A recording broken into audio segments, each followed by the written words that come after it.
Hello everybody and welcome. I'm the grounded Glasgow favorite Iron on the PokeTube of the channel, and I want to welcome you to the Week 7 battle versus the Cleveland Claunchers and the coach Red.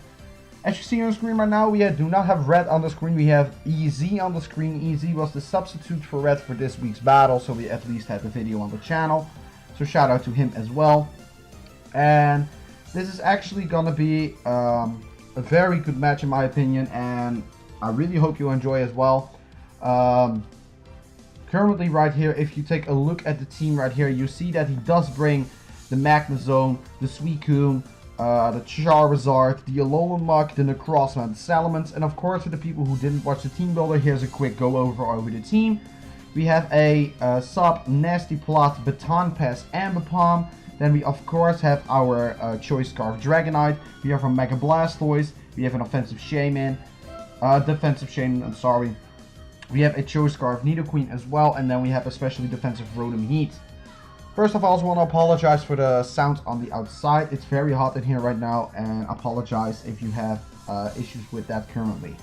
So actually get straight into this match right here. So I actually decided to open up with Ambipom right here. The reason is that we actually were able to set up against this team if we just had the right lead. So I'm going to open up with Ambipom right here, as EZ is actually going to open up with GLaDOS' Magnezone right here. So the first turn I actually decided to click the Nasty Plot straight up because I knew I could live any one hit, and if he wants to Volt Switch out, it's up to him. As I see that he outspeeds as it goes to the Flash Cannon, which is not even going to two-shot us, which is lucky enough. And right here I actually thought that Magnezone would go for another Flash Cannon, so I didn't want to risk the substitute, but he is indeed going to swap towards his Suicune. So actually, instead of going for the substitute, I decided to go for the Baton Pass and do some heavy damage against everything that comes in. Because I knew that Magnezone was Choice Scarf, I knew that if I Baton Pass the Blastoise, that Magnezone couldn't really take me on. So actually, Baton Pass out into the Blastoise, actually straight up right here. So it's now Blastoise versus Suicune. So Blastoise, I'm actually going to Mega Evolve straight up, and I'm going to click Dark Pulse, and I'm actually praying for the flinch right here, because Suicune is indeed a very huge threat towards our team, unfortunately. So I actually click Dark Pulse, and you're going to see how much that is going to do. We are able to do around 70%, 60% towards him, and he is actually going to wear us out because he doesn't want to deal with the threat that is Mega Blastoise a +2 anymore. And he wears us out into Shaman, which I'm very happy about because Shaman has the clear advantage over this. I'm actually going to swap out, predicting potentially a swap because he doesn't want to lose his Suicune right here. But instead of switching out the Suicune, actually goes for the Signal Beam, which was a very good swap on my part. Would be risky if indeed went for the Ice Beam though, but I thought he would swap.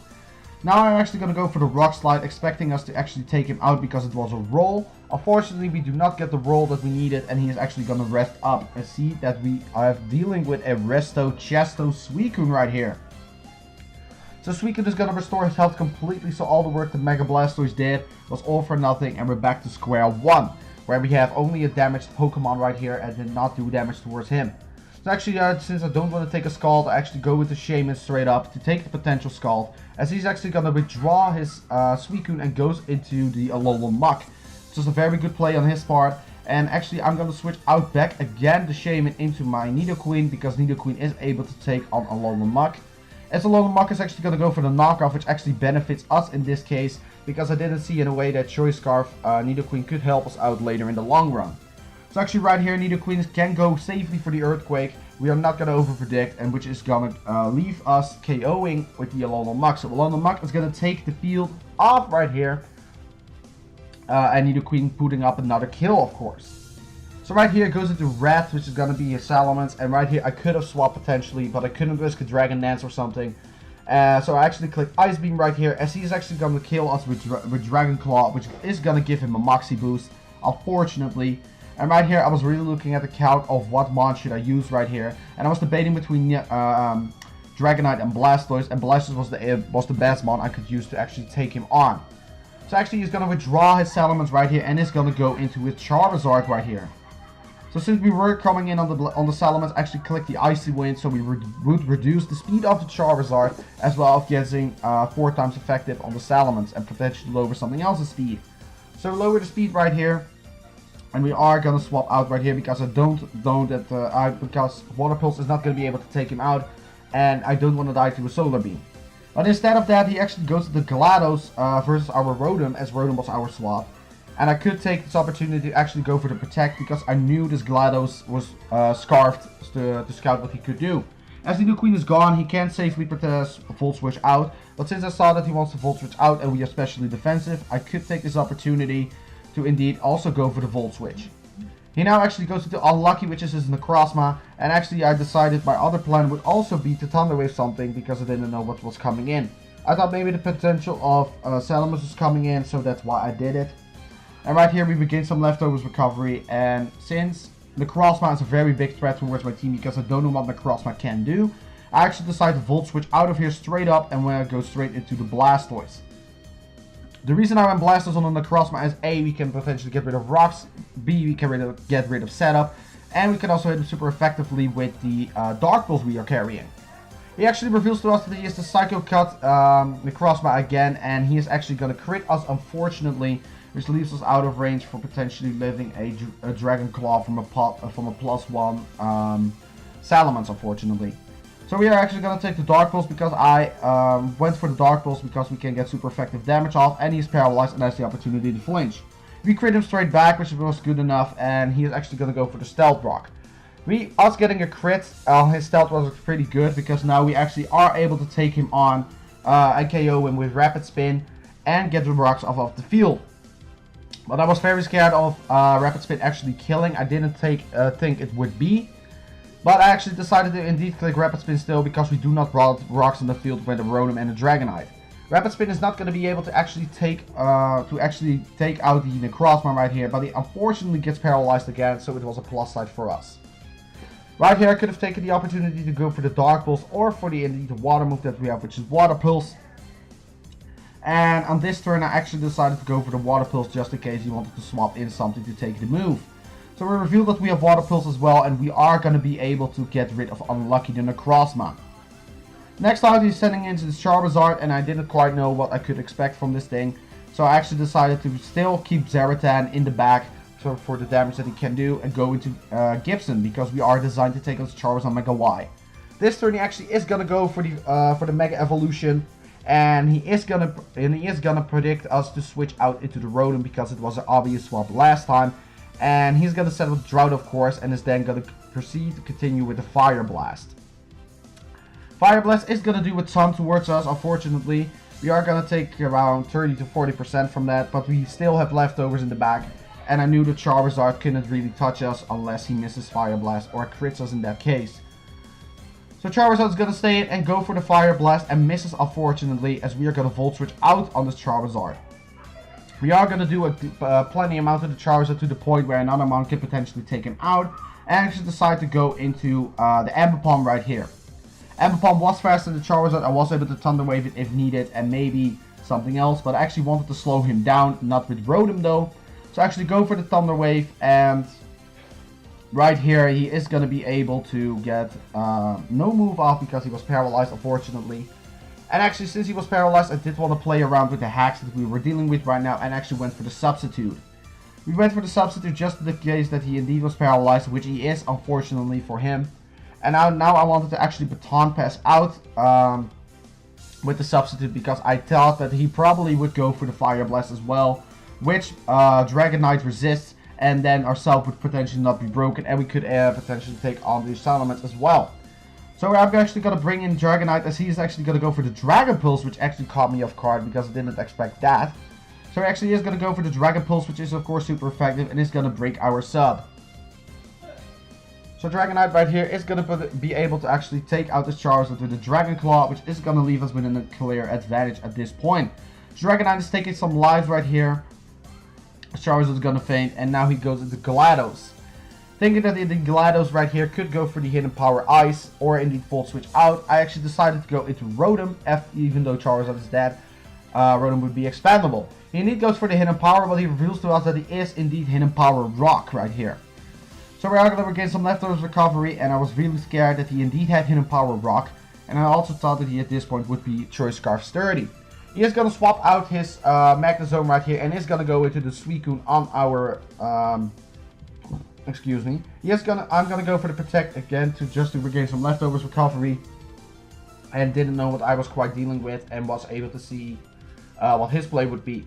So the Protect fails, and he now is actually going to withdraw again into GLaDOS this turn. And I didn't quite know why he would do that. But I'm going to switch out my Rotom into the Shaman right here. And we are going to be able to take every move that he has, since we also saw that he had HP Rock. He is going to go for the Volt Switch right now on our Hawthorne. And at this point, I really thought that Salamence indeed was coming in. So I actually went for the Leech Seed just to regain some residual damage. I could have potentially predicted him to go into the Salamence, but I didn't want that Dragonite would get some unnecessary damage because we needed the multi-skill. So we are going to regain some Leftovers recovery and some Leech Seeds recovery as well, which also gets rid of the fact that he can probably be a Focus Sash Dragon Dance Salamence. So we are gonna swap out into Saphira, and I was really scared of what he could do, but now he actually goes for the Dragon Dance. And at this point, I was like, if he has the Choice Scarf Outrage, he is gonna be able to blast through our multi-skill, and that will be calling a day. We see right here that he is indeed a leftover Salamence as well, and this is gonna be the battle of the dragons right here, the Dragon Flying types. Just to see which one would potentially be better in this scenario. So Red is going to restore his health a bit, and then we are going to be able to live a Dragon Claw instead of an Outrage because he ran Dragon Claw. And we are going to strike him back with a Dragon Claw, and I was really praying for this that it would KO, as we are going to be able to pick off the Salamence as well. So this last one right here, as far as I know at this point, is indeed going to be... Oh, he has 2 months left, I'm sorry. He has Magnezone left.